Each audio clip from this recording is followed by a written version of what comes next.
Good evening, you're watching Estuary TV News. Coming up, we find out about the red deer of Lincolnshire. We travel to a local school for big questions for little kids. And in the studio with me is John Hewer, who is bringing back a certain late comedian.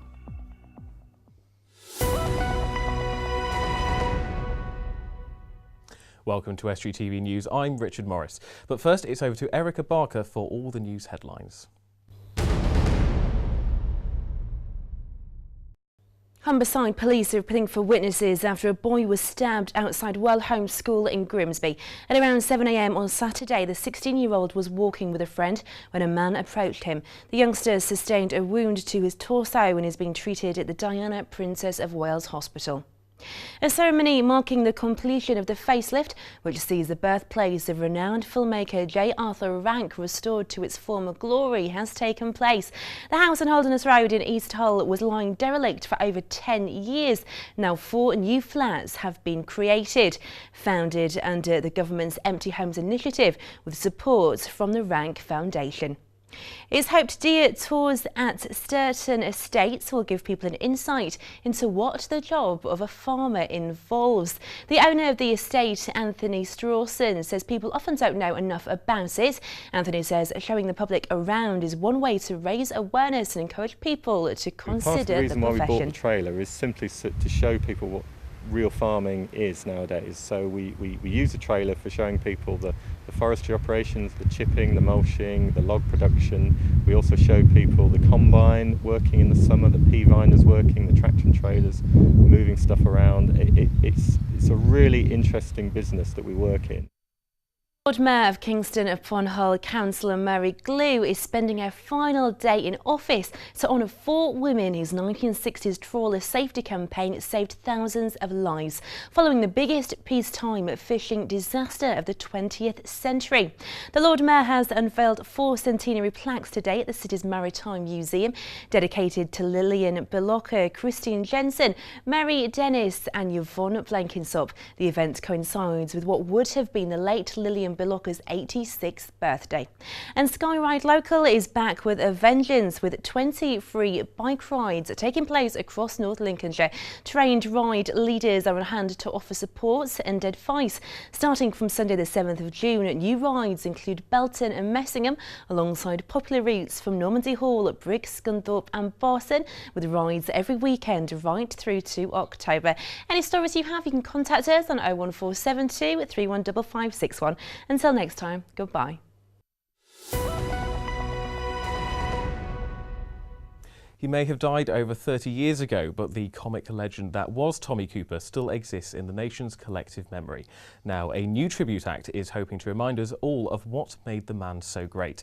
John Hewer, aka Tommy Cooper, joins me now. Hello. Hello, how are you? I'm very good, thank you. How are you? Good. I'm very good, thank you. So tell us a little bit more about sort of the background of him, because obviously he is such a sort of legend in British comedy. Yeah, he is a giant of the last 100 years of entertainment, and I think he branded himself very well with his fez and his sticky out hair. He knew exactly what to do to make him so recognisable, and it's great that he's so timeless and his comedy lasts, and I became a big fan of him through my dad, who used to watch him whenever he was on telly or whatever, and I'm just a big British comedy fan, and so it was only a matter of time, I think, until I discovered Tommy Cooper. So do you have any other sort of favourite comedians as well? Yeah, absolutely.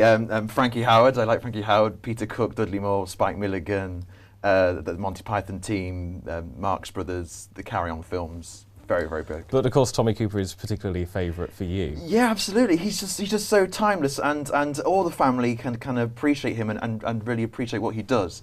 He's very funny, and there's the magic, there's a few songs. It's just the gags I really like. Some of them are very elaborate, some of them are just so corny. You know, you're thinking, how did he get away with this? But he just did. It was just all part of the package of who he was. And of course, you know, it's impossible to talk about Tommy Cooper without talking about the Fez. Yeah. You were telling me whilst Erica was speaking then that is actually one of his Fezes. This is, yes. So tell us how you sort of came into contact with that, or how you sort of picked that up, because that must be quite rare. Well, surely. yeah, I mean, when I first started looking at the show, I did a lot of research into him, and I just found a collector. This is a custom-made one he made. It's taller than normal, and he actually wore this at the London Palladium in 1968, I think, opposite the diminutive comedian Arthur Askey. So Arthur Askey was about, I don't know, 5'4" maybe. Tommy Cooper was 6'4" with this fez on, just for an extra gag, really. So I just had to have it in my collection. That's what it is. I don't wear it in the show. I was going to say, so you don't use it in the show? No. Is it too precious, really? It really is. It should be in a museum. Really. So what made him so great? I mean, obviously he's a legend, but what made him just like that really sort of standout star of the 80s in particular? The thing that people seem to say is that he could just walk on stage and people would be laughing. And I don't dare do that, to be honest. But there's so many stories of him not even appearing sometimes. He'd be behind the curtain, knocking the curtain, going, "Oh, I can't find the opening. Where's that gone? I don't know. I should be on stage by now, shouldn't I?" And people were just laughing at it. And he did it for about 5 minutes. And I can't think of any comedian since then who would dare do that and get away with it. But it was just part of the package of who he was. He was just a naturally funny guy. And give me an idea of some of his sort of most memorable routines. I mean, obviously, everyone remembers certain things because he was kind of like the master of sort of like the botched magic tricks. Absolutely. So give me an idea of some of the stuff that. So there's the classic spoon jar gag, that we do in the show. He has this little duck trick he has, where the duck selects a card. But the famous one I think that people remember him most for is the magic bottles routine. He has 2 tubes and a bottle and a glass. And we do that in the show, and it gets rounds of applause, and people love it. And I don't do it as well as Tommy did, of course, but just to see it recreated live, people just love it. It's brilliant. It's a wonderful moment in the show. And obviously, talking about his most popular routines, is that one therefore that you do in your show? Yeah, absolutely. I mean, I think when we were comprising the show, I realised we had to get these bits in, the real telltale Tommy Cooper bits. So we got this in, and then it was a case of me getting in touch with his writers, his family, getting hold of the scripts, and just then finding out what I laughed at personally, because if I laugh at them, I kind of think I can do them better. So that was part of it as well. And it's just a case of putting in the magic, the stories, a few songs as well, and lots of bizarre props, and putting it all in one big 2-hour show. It ended up being, it was great fun. And it's a pretty high-profile show, really, isn't it? I mean, you've been performing it for quite some time, and you've also had lots of media exposure sort of previously about it as well. So give us an idea about that. So it started off as quite a small-scale kind of just a county tour, and a producer got on board with it. We went to Edinburgh Fringe Festival last year, had a sellout success, and then we went to the Museum of Comedy in the West End. We were there for 16 weeks, and so now we're bringing it back to my home county of Lincolnshire.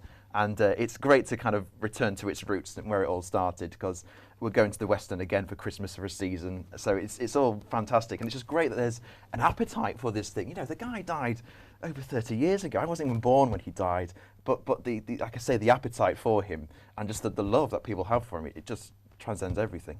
And of course, we'll be staying with you for the rest of the show, but obviously you're going to be in Grimsby, Louth. That's right. Thoughts. We're going to be giving out all the details of that a little bit later on in the show. Please do stay with us, because what we're going to be doing is we're going to be doing something with these very interesting things on the table here. So do stay with us, and we'll come back to you in just a couple of minutes. Thank you. You're watching Estuary TV News. Coming up, red deer are invading Lincolnshire and people can go visit. And Erica Barker will be back with all the latest local sports news. And now it's time for Reflections with David Newlove of Louth Methodist Church.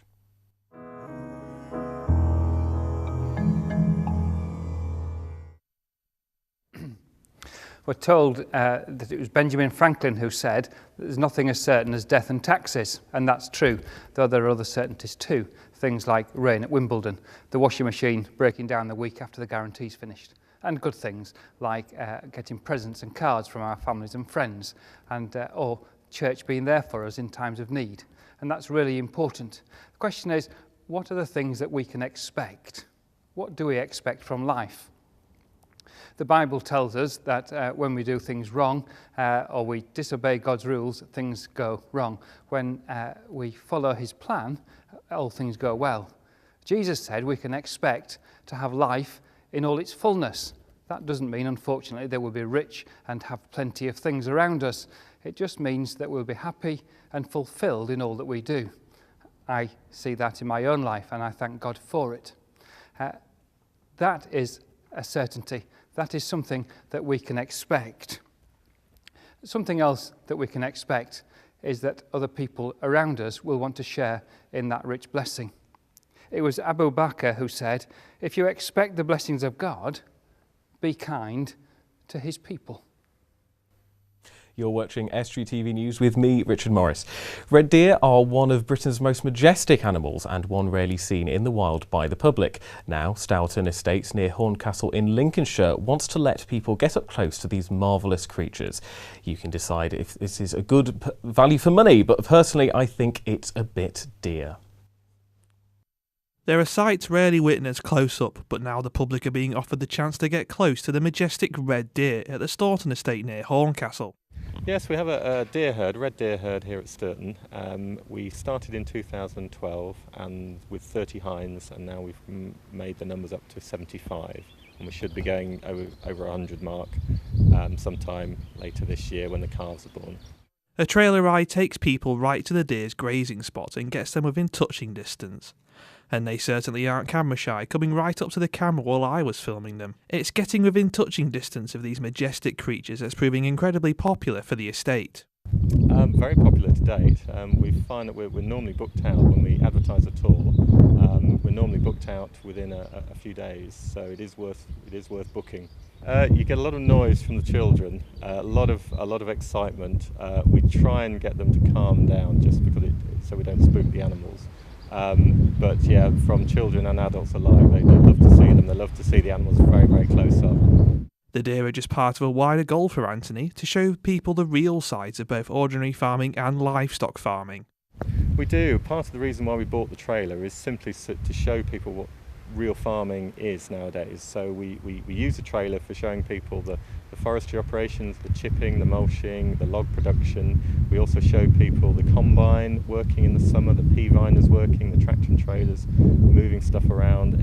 It's a really interesting business that we work in, and a lot of people just don't get to see it. You see it from a car or you see it from a distance. You never actually see these machines working. Anthony spent a lot of time tending to the herd on the estate, and for him, simply watching them in the lovely surroundings of the estate's land is a simple but enjoyable pleasure. Favourite thing, just to watch them, on a summer's evening, just to watch the dynamics and watch them graze across the parks or swim in the lake. It's absolutely fantastic. They're very calming to watch and lovely to look at, yeah. Still with me in the studio is John Hewer, also known as Tommy Cooper to those in the local area. Now, presumably you can tell a better joke than I can leading into that last bit of video, but there we go. So this trick is very intriguing. Please show me more. Please show me more. You can do it with the impression as well. Can I really? Yeah. All right, I'll do that. How's that look? Stick that out. So egg bag there, look. Egg in there, look. I'll say the magic words. I go, until.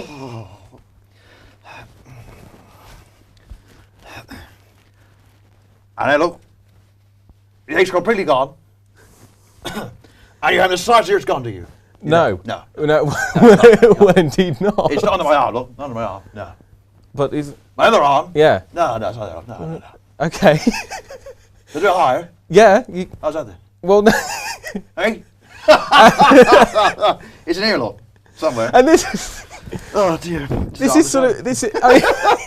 God. That wasn't a real egg, was it? It wasn't. I just want to clarify.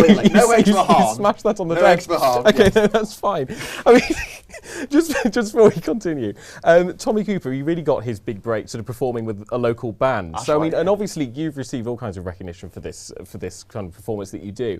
What was your big break? You know, from him being in a band, what was your kind of like big moment of recognition, really? I suppose we did a lot of like just small little village tours, like previews, just to kind of like relax me into it, I suppose. But the big moment came when this producer came from London, came to see us in a show over in Yorkshire, and he just loved it, and it was one of those kind of luck stories when he just put his hand out to me and he was like, I want to book you for 16 weeks in the Museum of Comedy in London, and it was just wow, you know, to have someone of this guy who's worked with, you know, Lily Savage, Bill Bailey, Michael McIntyre, whatever, to have someone of this kind of prestige to come to me and say, this show is this good, please let's bring this to London.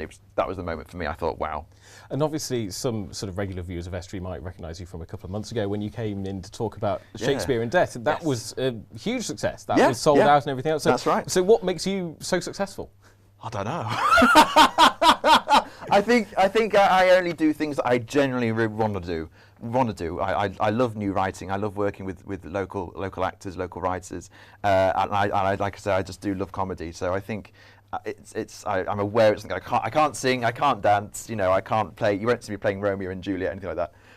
Juliet maybe, but so I just try and keep away from that stuff. But I do know I can do comedy. So. It's okay. I can't sing or dance or even act either. So don't worry.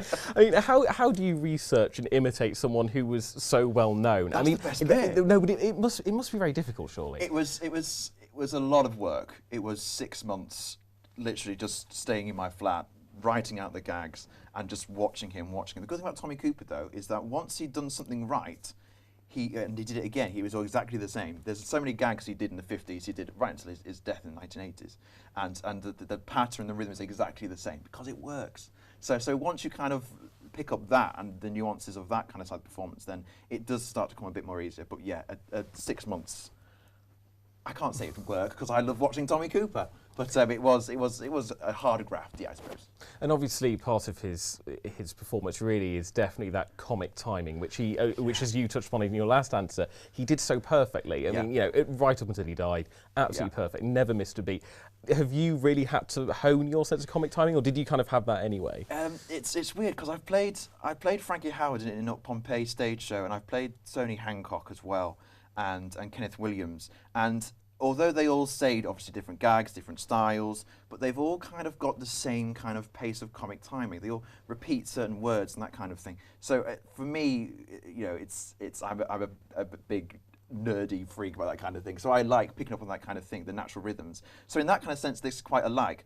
But Tommy Cooper, obviously, he just had the bravity to do these really bad gags. I think that's what kind of, you know, everyone else wouldn't touch the material because it was so corny, but he just went out there and did it. It was just an in-joke with the audience, you know, I know this material's bad, you know this material's bad, we're here for another hour and a half, let's just go through it. I think his mentality behind it. And how do you sort of get into character when you're saying backstage, you know, do you really sort of like think about video clips that you've seen of him, or how do you do it? Yeah, I definitely, I rewatch as much material as I can before I start a new tour or whatever. That's very important for me. But it's weird, once you kind of put the fez on, and once you stick the hair out, you know, and once you're on the audience and you get the first few laughs, that's really when you relax. You relax. The first 5 minutes is a bit, you know, come on, you need to accept who I am and whatever. I don't look like him, whatever. But once that kind of first 5 minutes is done, it's just a roller coaster of fun. So of course, fun. Everyone now at home is watching this and thinking, how can I get tickets? So give us a little bit of detail about the venues you'll be performing and also how we can get tickets. So the 28th of May, we're at the Beachcomber in Cleethorpes, and you can just rock up there. And Friday, we're at Spilsby. Saturday, we're at Sutton-on-Sea. And then we're going to Caister, we're out to Louth, and somewhere else, which escapes me right now. But yes, so all around the county. And is there a ticket hotline, or do we email you? Or the email, the website is www.hambledonproductions.com, and all the information on there, photos, reviews, videos, all on there. Brilliant. Thank you so much for Thank coming you. and speaking to us, Cheers. and also giving us an amazing demonstration of what that was. Pleasure, it's rehearsal, that's what I needed. Thank you. Now it's time for Big Questions. This week we're going to Healing Primary School.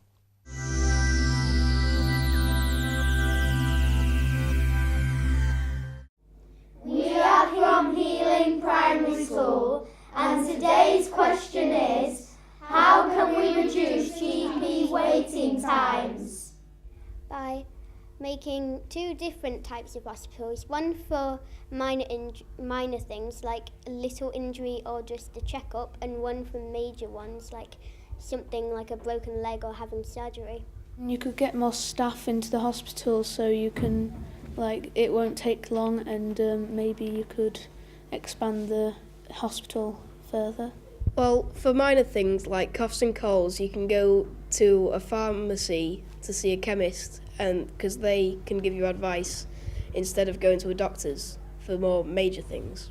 Well, I think when some people go into the doctors, especially if they're a little bit lonely at home and they don't have many people to come and see them, they go on about the family a bit and what's happening in their lives instead of getting to the problem and sorting it out. So I think within the hospital there should be like a bit of a sort of support centre that a doctor can refer you to. Well, I think that we need more GPs in the area. So We need more surgeries around in the same place, and they should make different hospitals, one for the elderly, one for young children, and another one for serious injuries. We could have more doctors' surgeries so less people are waiting at one surgery at a time. Now, Erica Barker's back for all the local sports news.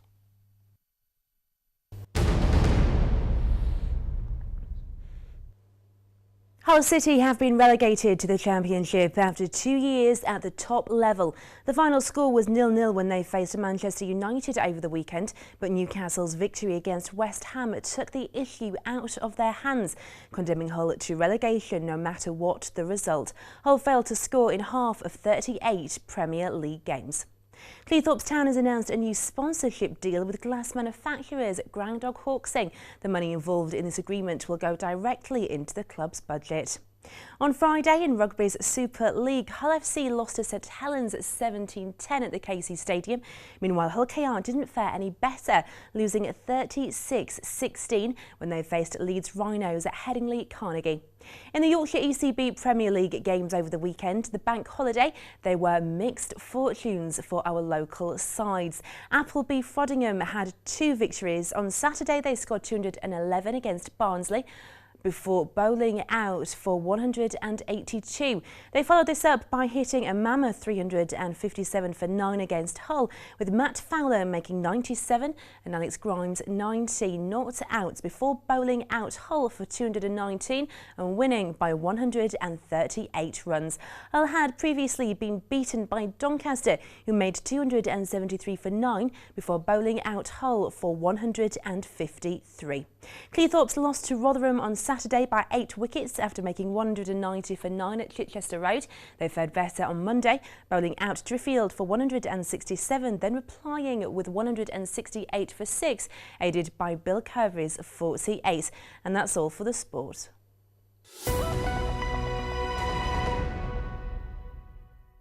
That's all we've time for today, and join us tomorrow for more news. Just before we do go, John, just remind us a little bit more about your venues, times, that kind of thing. It's it's the Beachcomber Cleethorpes, Spilsby Theatre, Riverhead Theatre Louth. We're into Sutton-on-Sea and we're into Caister as well. And tickets and all the information will be available online at www.hambledonproductions.com. Perfect. Thank you very much. If you've got a story for us, then go to our Facebook or Twitter pages. Details are on the screen, or you can email news@estuary.tv, or you can pick up the phone and call Grimsby 01472 31553. Until next time, goodbye.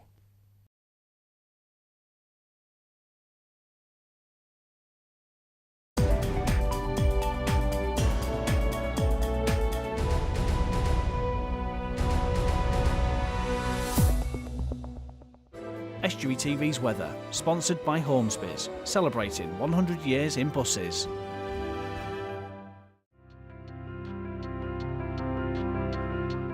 Hello and welcome to Estuary TV's weather. A dry and rather cloudy morning and early afternoon with some sunny intervals. Rain will arrive late in the afternoon, becoming occasionally heavy over the Pennines with strengthening winds. Maximum temperatures of 15 degrees. Bright but cool on Thursday with scattered showers.